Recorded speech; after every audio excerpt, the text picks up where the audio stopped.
Sir, how might foreign news coverage become more cautious or self-censoring after high-profile defamation suits like this one?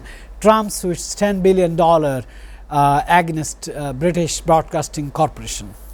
Thank you for the question. I believe this is an older story, but there are some updates regarding this issue. As on December 15th and 16th, US President and former President Donald Trump officially sued the British Broadcasting Service in a US federal court, seeking up to $10 billion in damages, claiming defamation and deceptive trade practices. Okay, so once again, the lead head of news and the director of Tim Davie, if I'm not wrong, he had resigned, and usually the British Broadcasting Service has been inaccurate in certain regards even in the past, but it often followed by a public apology to the public for the grievances or the misrepresentation of the facts that they are supposed to do or that they are assigned to represent. But one must understand that there is some kind of a relationship between the United Kingdom and the United States of America. At this moment, the story unveiled that Donald Trump incited the riots against the Capitol, and that is how the British Broadcasting Service had created this documentary. Of course, when he did come to power once again as the second, in his second term as the 47th president, he came to the point of retaliation against this remark, because he remembers how he was shown as to be the one to incite the people to go against the Capitol. So once again, I would say that at this moment, if he were to pursue this lawsuit against the BBC, there would be a faltering of ties between the United Kingdom and as well as the United States of America. And in whole, US administration the past couple of weeks have been moving away from European allies, not only regarding the Ukraine-Russia war, but as a whole in general. Sir, how might a multinational force in Ukraine alter the military balance and deter future aggression from Russia to Ukraine or other neighboring countries?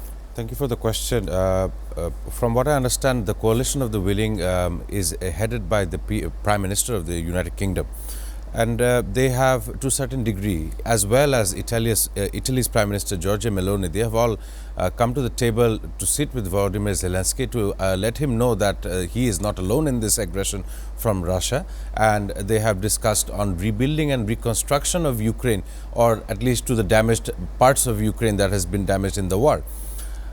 Yesterday, we were doing the commentary regarding this war, and one of the things that came out from Zelensky's table was that they no longer have the aspiration to be a part of NATO. This is a different strategy and tactic coming from this Ukrainian leader, because as far as I know, this was one of the issues that Russia used as a reason to attack Ukraine in the first place. If you look at the eastern side, there is the Zaporizhzhia nuclear power plant, a huge energy infrastructure, which at this moment is defunct, and it needs to be restarted for the betterment of the nations. But the eastern flank, whether it should be a demilitarized zone or whether it will be under Russian control, what is the position of the US in this regard? These are the questions that are still left unanswered. But according to the major news outlets, we know that Donald Trump is really pleased with progress on Ukraine peace deal, and some of the people who are there during the negotiations briefed reporters on their progress, saying that literally 90% of the issues between Ukraine and Russia are solved, and acknowledging that there are some more things that still have to be worked out. But this is the result of 3.5 years of war, multiple casualties, and finally some kind of breakthrough in this kind of war. This ceasefire is absolutely a fragile ceasefire. It will not work. But at least you have seen President Trump privately scolded Israeli Prime Minister. Don't do it, don't do it. My question is, how can the ceasefire agreement mechanisms be strengthened to prevent future breaches? Thank you for the question. In this regard, I would want to point out that there is some kind of reciprocal relationship between the US and Israel, as Dr. Imtiaz was asserting this issue. And of course, if you look at the incident that happened in Bondi Beach, almost 15 people were killed, 40 others injured, and Benjamin Netanyahu of course said this was, he said in these words, "We saw Jewish heroism at its peak." Of course, he made this comment without knowing that Mr. Ahmed Al-Ahmed was a Muslim man and of course is a generous fruit seller in Australia. But then later he said he's a brave man, a Muslim brave man, and I salute him. So he does not, he believes that it's always someone from the Muslim community that is carrying out these anti-Semitism attacks. So of course, he had blamed the Australian policy leadership to fail to curb the disease of anti-Semitism. So I would want to come back to Israeli issues at hand. You asked me about the ceasefire and how these violations are adding on. Yes, during the before the ceasefire, the amount of people that were being killed and injured was much higher than what it is today. Although the Israeli side still is carrying out these attacks on a very regular basis, there is no kind of media press release from the IDF saying that we will no longer commit to any such atrocities towards the Gazan people. These are quite important immediately after a ceasefire, as I believe. The role of Qatar and Egypt to a certain extent does lay down the groundwork for a renewed Gaza or a reconstruction of Gaza, but that is it's going to take many years for them to recover from the state they are in. But if you look back at history, 80 years ago, the leader of Germany at the time, Adolf Hitler, had eliminated 1 million Jews. Why? It remains a big question. It was the faltering of the ties. It was the moment of the last century. The figure would be 6 million Jews. 6 million. 6 million Jews. Yeah. Apologies to our viewers. 6 million. So you must recollect and question why they had to go that far.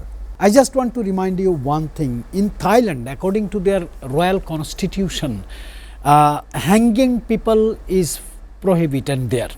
Killing people is prohibited there because it's a Buddhist nation, and Thai royal family has a huge reputation worldwide as a peaceful. They have been offered Nobel Peace Prize. They said receiving peace prize is not our job. Keeping our people peaceful is our job. I want to know why Cambodia is claiming so. Thank you for the question, bringing the topic towards Cambodia and Thailand. I want to open by saying that schools across parts of Cambodia and Thailand closed on Monday as border clashes between the two countries continued. The death toll is at least 40 people dead and displacing hundreds of thousands of people, according to officials and local media in the both countries. And also there is another news that coming out of this very issue. Thailand halted fuel shipments via Laos to Cambodia in an attempt to pressure Cambodia amid the conflict escalation. So these are the two different fields. One is playing with the market and playing with the supply of fuel, and then of course there is a social demographic issue. Well, schools will remain closed. It will only etch into the hearts of the people on both sides that the children could not go to school because of policy indifferences between the two territories. Once again, I want to say that I have traveled earlier on to Siem Reap, this region that you were saying, Angkor Wat. I have visited this complex. It holds enormous religious and historical context in that complex over there, and it is a huge tourist hotspot. And according to the recent, it's a UNESCO World Heritage Site as far as I know. And yes, it's not just that, there is a tourist slump that's going on around that region. It is very widely known. It is the centerpiece of Cambodian heritage to a certain degree. And officials confirmed that this is the first time in recent round of clashes that fighting on ground or air that it reached the Siem Reap province, very close to this Angkor Wat complex. It is a very old monument, probably thousands of years old. And as right now they are having a peace prayer ceremony at the Angkor Wat complex to understand how to de-escalate this war. As Professor Dr. Imtiaz was saying, that ASEAN had a very big role in recent times to bring down this conflict, and Malaysia and Prime Minister Anwar Ibrahim had brought the two sides to a ceasefire. But renewed fighting has occurred over the last 2 weeks, and this seems to be only going on more and more. 3 incidents. India and China has border disputes, yes, border arguments. 2018 as well. Right, sir. Bangladesh and Myanmar has Rohingya issues. Now, Cambodia and Thailand started a new issue. My question is, could this border conflict destabilizes wider regional security, and what role should international actors play in de-escalation, because this region is very vastly populated area, and Professor Imtiaz sir already indicated a geopolitical influence dominance for a multipolar world. So I personally assume there are something going on. In the brief time I've lived over the last 10 years inside Southeast Asia, I've lived in Malaysia and Singapore combined, and what I noticed from the both economies is that they have some sort of backing, some sort of backup from China. China has huge investments inside these countries, the Southeast Asia corridor. They look towards Chinese development, Chinese foreign direct investment towards their economies to build these economies to a certain degree. I am of belief that there is some kind of force trying to destabilize Asia as a whole. You cannot ignore the fact that it is not just Cambodia and Thailand or India and Pakistan. Recent times we've seen a female head of state for Japan who has openly remarked regarding China. And what China had done is it has cut the import of fish from Japan. It has harmed aviation industry. Almost 500,000 people have lost their flight access. This is Asia as a whole. If you look at Asia as a whole, it's not just all of these small countries and China. It is China trying to work with all of these small countries. And once again, we must look at the relationship between Asia and as well as the West. When I talk about the West, it is definitely the United States of America. They have their local, in Asia, they have their allied countries, South Korea as well as Japan, and Taiwan is an issue for them every now and then. The Taiwanese issue, or how the Chinese look at the reunification plan with Taiwan. All of these issues do come to the major mainstream media every now and then.